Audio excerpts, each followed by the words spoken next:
안녕하십니까, 천음태공입니다. 잠시 장소에 좀 다녀왔습니다. 이번에는 장소에 가서 일을 많이 하지 않고 산책을 좀 많이 했습니다. 산책을 많이 하고 장소 뒤에 산도 되게 덥지가 않아서 산으로 이렇게 다닐 수 있는 그 길이 좀 나아져 있더라고요. 길이 나아져 공사를 해가지고 시멘트로 길이 상당히 많이 나아져 있고 비포장 도로도 잘 나아져 있어서 아내하고 둘이 산에 올라가서 조그만 폭포도 좀 보고 이렇게 신선한 공기도 좀 마시고 또 동네 주변의 마을들을 이렇게 마을 뒷길로 해서 한 서너 마을을 좀 이렇게 돌아다녀 보기도 하고 그렇게 했습니다. 참, 거가 우사가 많더라고요, 생각보다. 우사가 굉장히 많아요. 몰랐는데, 그렇게까지 많은지는 몰랐어요. 돌아다니다 보니까, 우사가 생각보다 많은데, 또 희한하게, 우사가 그렇게 많음에도 불구하고 냄새가 별로 나지 않아요. 요즘은 우사 관리를 잘하는 것인지 아니면은 그 지역이 우사들이 대부분 소규모로 작은 우사들이, 생계형 우사들이 많더라고요. 그래서 더 관리를 잘 하셔서 냄새가 안 나는. 어쨌든 저희들이 있는 곳은 우사하고 한 1km 정도 떨어져 있어서 가장 가까운 우사하고도 뭐 큰 지장은 없고 하여튼 좀 상쾌하게 이렇게 다녀왔습니다. 꽃들도 좀 찍어서 나름대로 올려봤습니다. 왜냐면은 저희들이 처음 해본 거라서 실패도 좀 많고 또 저희가 거하고 있는 그 땅에 잘 맞는 꽃이 어떤 것인지를 잘 몰랐어요. 근데 대부분은 우리가 별로 관심을 갖지 않고 그냥 한번 해본다고 한 것들이 다 성공을 이루었고 저희들이 유독 관심을 갖고 여기서 좀 이렇게 아름답게 꾸며보고자 노력했던 꽃들은 대부분 실패를 했어요. 참 이상도 하죠. 어쨌든 간에 난생 처음 해본 거라 나름대로 기쁨도 좀 많이 있습니다. 오늘은 깨달음에 대해서 좀 더 할까 합니다. 깨달음에 대해서. 왜냐하면은 너무나 많은 분들이 수련 세계, 수련, 수행, 고행, 기도, 종교까지 이렇게 영적인 어떤 여정을 간다고 자부하시는 분들 사이에서 깨달음이라는 것이 굉장히 많이 회자가 되는데 특히 수행을 하신다고 하시는 분들이 깨달음에 대해서 굉장히 많이 언급을 하시고 또 불교가 우리나라 들어온 데가 굉장히 오래돼서 이미 불교는 민족 종교라고 봐도 무방할 정도로 우리 민족과 완전히 동화가 끝나버린 그런 종교거든요. 또 불교 쪽의 영향을 많이 받으신 분들이 깨달음에 대해서 굉장히 많이 언급들을 하십니다. 그런데 이제 여기 어떤 문제가 있냐면은 원래 오리지널이죠. 진짜 참된 의미의 깨달음에 대해서 너무 많은 사람들이 잘못된 인식을 가지고 있더라고요. 그 이유가 뭐냐면은 이 깨달음에 도달하고 깨달음을 깨치기는 것이 사실은 쉽지가 않아요. 어떻게 보면 굉장히 어려운 거예요. 그럼에도 불구하고 지금 현재 세속에 퍼져 있는 그리고 또 수련 세계에 퍼져 있는 깨달음이라는 것에 대해서 많은 사람들이 굉장히 잘못된 이해를 가지고 있어요. 제가 앞편에도 깨달음에 대해서 이렇게 말씀을 드렸죠. 철학적 사유나 사색을 통해서 만들어진 형성되어진 그러한 관념, 가치관 이런 것은 깨달음이 아니에요. 이게 수련 세계에서 말하고 있는 깨달음이라는 것은 일반 세속적으로 사람들이 이해하고 있는 깨달음 그리고 현재 수많은 종교, 불교의 종교 영향을 받고 또 기타 어떤 것들의 영향을 받아서 많은 분들이 수련의 길을 가면서 깨달음에 대해서 이해하고 있는 그 이해가 참된 의미에서 너무 많이 벗어나져 있어요. 한마디로 말해서 거의 깨달음의 사이비들이. 이건 사이비예요, 사이비. 너무나 많은 사람들에게 본의 아니게, 물론 자기 자신들도 그것이 깨달음이라고 철석같이 믿고 그렇게 여기고 그렇게 수행하고 수련하고 고행하고 기도하고 오신 분들도 부지기수로 많이 계실 거예요. 뭐 깨달음에 대해서 말할 때 철학적인 사유, 사색에서 발생되어지는 추론에 의한 어떤 이론적 전개, 이건 전혀 깨달음 아닙니다, 여러분.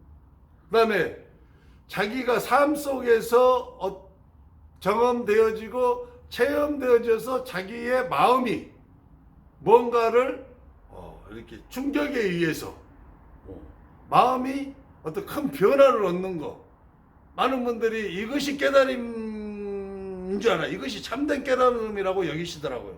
근데 그렇게 이해하는 거에 대해서 저도 어느 정도 동조는 가요. 대체나 그것을 진정한 깨달음이라고 많은 사람들이 여길 수도 있겠다라고 여겨지기는 해요. 하지만 이것도 참된 깨달음은 아니에요. 이게 내가 어떤 삶 속에서 내가 순전히 개판으로 살았어.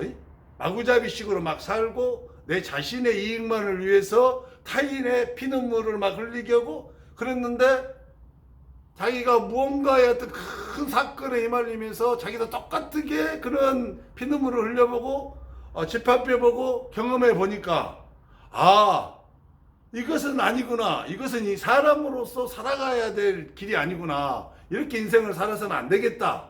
그래서 자기의 마음에 큰 변화를 일으켜서 나는 앞으로 삶을 좀 더 사람들을 위해서 뭔가 유익된 삶, 사람들을 도와주는 삶을 살아야 되겠다 해서 자기의 인생을 완전히 유턴해서 살았다. 이것이 깨달음이다 라고 주장하시는 분들이 계시더라고요. 근데 수련 세계에서 말하는 깨달음은 이것도 아니에요. 이 깨달음도 말하는 것이 아니에요. 이거 깨달음이라고 말하지 않아. 마음의 어떤 변화를 일으키는 것을 수련 세계에서는 깨달음이라고 말하지 않아요. 그러면은 도대체 왜 수많은 사람들이 오늘날에 와서 깨달음이라는 그 깨달음이 이렇게 많이 지나치게 사이비화되어진 깨달음들이 많이 존재하는가?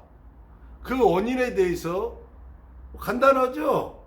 어려운 거 아닙니다. 왜냐하면 진정한 깨달음을 얻은 자가 극소수밖에 안 되다 보니까 없어. 진정한 깨달음을 얻은 자는 극소수 사람밖에 안 돼요. 그래서 깨달음이 무엇인지도 모르는 자들이 깨달음이라는 말만 듣고 또 깨달음을 사이비로 그러한 길을 갔던 사람들의 가르침과 영향을 받아서 자기들도 그러한 사이비적인 깨달음의 길을 가는 거죠. 그래서 철학적 사유와 사색을 통해서 간념화된 어떤 이론을 추구하고 만들어내고 그것이 깨달음이라고 철석같이 믿고 있는 거죠.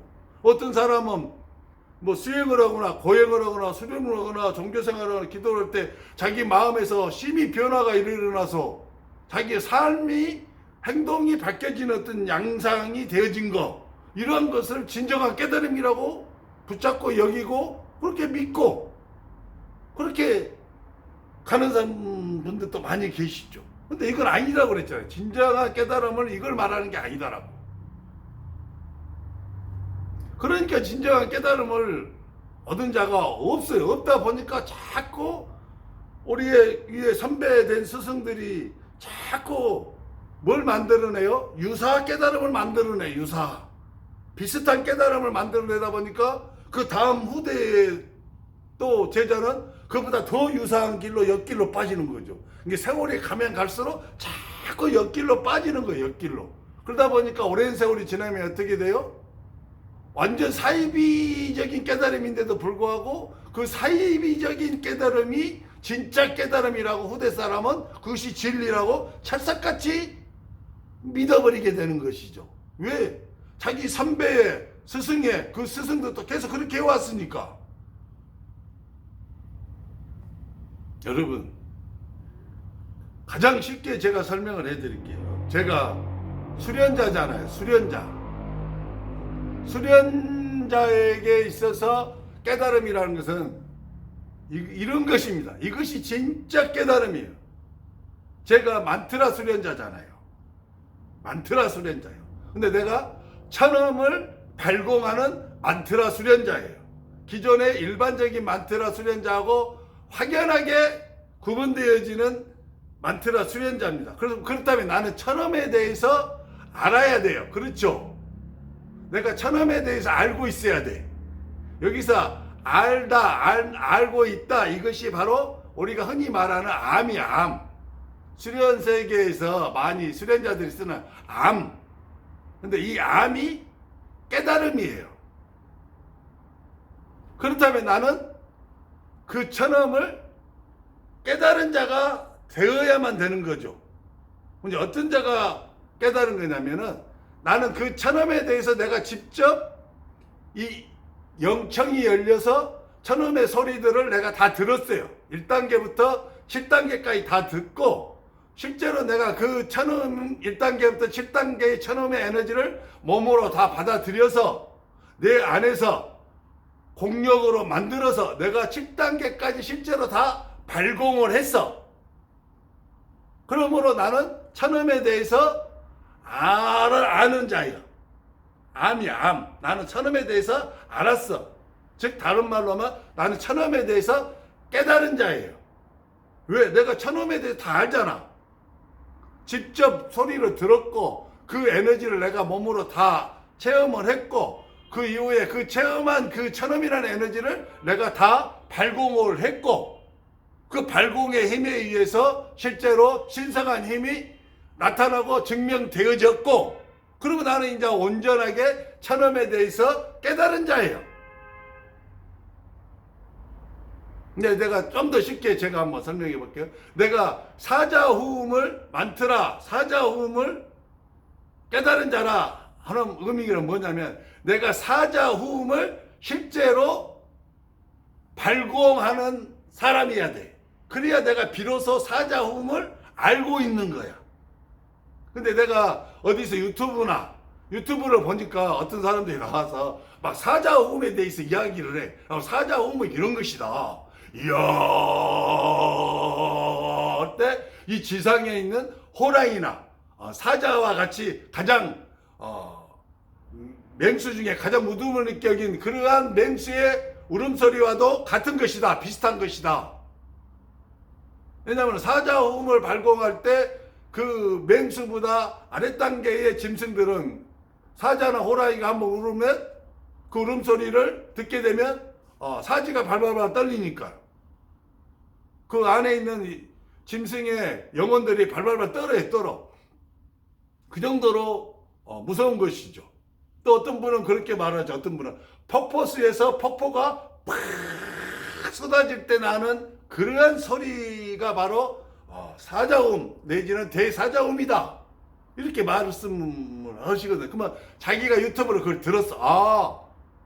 사자음이라는 것이 실제로 있는 거구나. 그리고 대사자음도 있구나. 근데 막 사자가 부르짖는 울음소리와 비슷하고 폭포에서 물이 떨어지는 폭포수에 물이 떨어지는 소리와도 비슷한 소리구나. 이렇게 하면 이 사람이 이것을 사자음에 대해서 알고 있는 것으로 자기가 착각을 하는 거죠. 그러한 소리를 내가 들었어. 아니면 책에서 내가 보고 읽었어. 그래서 내가 머리로 있구나 하고 알았어. 다른 사람 소리를 들었어. 내가 머리로 이해했어. 그런 것이 있구나 실제로. 그럼 이것이 깨달은 거예요? 사자음에 대해서? 이것이 사자음에 대해서 안 것인가요? 전혀 아니다는 거죠. 전혀 아니다는 거야. 단 1도 깨달은 게 아니에요, 이거. 사자후음에 대해서 깨달은 자가 되려면은 내가 사자후음이라는 그러한 천음의 에너지가 내 몸에 들어와서 그러한 에너지를 내가 발공해야 돼, 발공. 실제로 사자후음을 내가 낼 수 있는 그러한 수준까지 내가 도달해 있었을 때 비로소 나는 사자후음에 대해서 깨달은 자예요. 사자후음에 대해서 아는 자야. 증기수련자 같으면 어떻게 되겠어요? 내가 소주천을 완성했어. 그래서 내 몸에서 뜨거운 열감, 불기운이 막 배와 허리, 막 다리, 엉치 막 이런 데서 일어나서 막 몸을 움직여 이렇게 가슴 쪽까지 막 이렇게 막 돈단 말이야. 그러면 이제 이 사람은 소주천을 안 거야. 그리고 소주천이 깨달아진 거지. 이게 소주천을 깨달은 사람은 소주천이 완성되어진 사람이어야 소주천을 깨달은 거예요. 근데 내가 이제 조금씩 불이 일어나. 불 열감을 느끼고, 이것이 소주천인가? 뭐가 막 불, 어디 막 움직이네? 막 이리, 막 요리도 가고, 막 등 쪽으로도 막 움직이고, 뭐 따뜻한 것이 막 어깨도 조금씩 올라오고, 막 다리 쪽으로 가는 것 같네? 이게 뭐지? 막 이게 소주천이니까? 막 이렇게 하고 있는 사람은 뭐 아직 소주천을 깨달은 사람이 아니에요. 소주천을 깨달아 가고 있는 사람이에요. 소주천을 아는 사람이 아니야. 소주천을 알아가고 있는 사람이야. 대주천도 마찬가지죠. 대주천이 되면 이제 폭포수 같은 물, 시원한 냉초수들이 막 흘러내리고 몸에서 돌면서 이제 이 뜨거운 불의 기운과 함께 몸을 감싸고 돌고 막 주천하게 되죠. 근데 이것이 대주천이 완성돼 자동 주천이 돼가지고 시와 때 그리고 나의 몸의 상태에 따라서 스스로 막 일어나서 대주천이 되어지면 대주천이 완성되어진 거예요. 뭐 이런 사람은 대주천을 안 거죠. 그리고 대주천을 깨달은 거예요. 근데 내가 이게 안 된 사람은 대주천에 대해서 내가 아무리 유튜브를 보고 내가 많이 배웠어. 그래갖고 머리로 많이 알아. 대주천은 뭐 동맥으로 해서 어찌고 인맥으로 어찌고 막 축맥이 어찌고 막 기경팔맥이 어찌고 막 하면서 막 혈자리가 어디로 해서 어찌고 백회로 어찌고 막 네오로 어찌고 막 이렇게 해봤자 명문열이 어찌고 해봤자 백날 자기 머릿속으로 해봤자 이 사람은 대주천의 대자도 아직 모르는 사람이에요. 적어도 대주천의 대자가 아는 사람이 되려면은 소주천이 완성되어진 사람이 그 다음 단계로 넘어가서 몸에서 실제로 차가운 기운과 불의 기운이 같이 움직임을 감지하고 그러한 기운들이 흘러가는 것을 어느 정도 아는 사람이야 대주천을 이제 알아가고 있는 것이고 대주천을 이제 깨달아가고 있는 것이야. 이 사람도 대주천을 다 깨달은 사람이 아닌 거죠. 적어도 자정주천에 완벽하게 들어온 수준까지 온 사람이어야 대주천을 깨달은 거죠. 이것이 진짜 깨달음이 이것이 진짜 깨달음. 그러니까 제가 내성암에 대해서 여러분들한테 말씀드리잖아요. 나는 근데 현재 내성암 중선까지 왔어. 그게 나는 내성암에 대해서 내가 깨달은 자가 아직 아니야. 내성암은 현재 깨달아가고 있는 과정에 있는 거죠. 과정에 있는 거예요. 내가 내성암 초성을 완성했고 이제 중성을 완성 단계 끝자락에 와 있어요. 그럼 아직 말성이 남아 있잖아. 말성까지 완벽하게 끝내야 내가 비로소 뇌성음을 깨달은 자고 뇌성음을 아는 자야. 그래서 수련계에서 말하는 깨닫다, 암이다, 안다 때 의미는 그러한 것을 내가 실제로 소유하고 있어야 돼. 나한테서 그러한 것이 없는데 자꾸 무슨 내가 깨달았다는데 그 깨달음이 하나의 머릿속에서 나오는 관념이요, 사색이요, 사유요, 이론이요, 추론이요.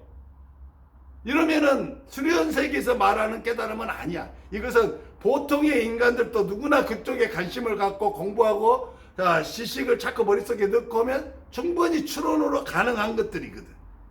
그다음에 마음의 어떤 변화를 일으켜서 삶의 행식, 양식이나 바뀐 것은 대단히 훌륭한 겁니다. 하지만 이것도 수련세계에서 말하는 깨달음은 아니야.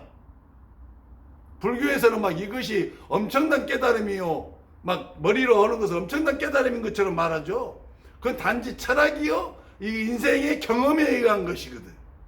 수련에서 말하는 것은 어떤 신성한 세계로부터 온 실제적인 그러한 기운과 에너지를 내가 실제로 체득해서 그러한 실제적인 에너지가 나올 수 있는 소유 개념이 소유 개념. 내가 대주천을 깨달았다라고 말하고 내가 대주천을 안다라고 말을 하려면 내가 실제로 대주천이 완성되어진 사람이어야 되는 거고, 내가 대사자음을 깨달았다, 내가 대사자음을 완성시켰다, 안다 할 때는 내가 대사자음을 실제로 그러한 에너지를 발공할 수 있어야 하는 것이죠. 그렇지 않고는 이것은 아는 것도 아니고 깨달은 것도 아닌 것이에요. 이게 굉장히 어렵죠. 수련세계에서 애초에 말하는 진짜 의미의 깨달음은 신성한 힘의 소유 개념이거든. 소유 개념. 내가 소유하지 못하면 그것은 깨달은 것이 아니다. 아는 것도 아니다. 이제 이렇게 되지야 진짜한 건데, 오늘날에는 무슨 막 상단전 위에서 머리로 막 깨닫는 게 맞아요. 뭐 선한다고 해가지고 막 각하선이니 막 묵조선이니 막 해갖고 이것이 무엇고 이것이 그다음 이것은 무엇고 계속 철학적 사유잖아요. 철학적 사유 사세계로 가서 결론을 이끌어내 이론을 도출해내는 것이거든. 그리고 또 자기가 종교 생활을 하거나 수련 생활을 할 때 어떤 마음에 내가 어떤 큰 환경적 충격을 받거나 상황에 내가 처해서 뭔가를 내가 심히 마음에 변화를 받은 것을 깨달음이라고 또 주장을 해요. 근데 이것도 굉장히 훌륭한 거지만 이것도 깨달음은 아니다. 그런 것을 좀 여러분들 따라 막 강조를 오는 거죠. 그래서 깨달은 자가 없는 거예요. 드물고 소수의 사람밖에 없는 거죠. 그러다 보니까 자꾸 이상한 걸 만들어내갖고 이것도 깨달음이다, 뭐 이것도 깨달음이다 막 하면서 그런 것은 좀 쉽잖아. 내가 실제로 신성한 세계로부터 신성한 기운을 받아서 신성한 기운을 내가 발공하고 그 발공했을 때 거기서 힘이 나오고 뭐 이런 것이 없어도 막 되는 거잖아. 마음의 변화는 누구든지 일어날 수 있는 일이고 철학적 사유는 누구든지 할 수 있는 일이기 때문에 그런 것은 쉬우니까 보편화되고 막 알려져서 막 퍼지는 것이죠. 그러니까 너무나 많은 사람들이 수련 세계에서 말하는 깨달음이 이것이다 이렇게 믿고 진리다 이게 굳어져 가지고 막 엉터리 같은 막 이런 말들을 많이 해요. 그래서 여러분들만큼은 수련 세계에서 말하는 깨달음이 무엇인가를 명확히 알고 그런 거에 속으시면 안 돼요, 여러분. 시대가 너무 혼탁하죠. 혼란스럽고. 그래서 왜냐면은 그분들이 깨달음이라고 주장하신 분들도 자기도 그것이 진짜 깨달음이라고 철석같이 믿고 있는 거죠. 그러니까 그렇게 하는 거예요. 그렇게 안타깝지만은 전혀 안 해요. 그것은. 여러분들은 좀 제대로 아시고 가셨으면 좋겠어요. 그래서 제가 이 방송을 또 하는 겁니다. 감사합니다. 서른태공이었습니다.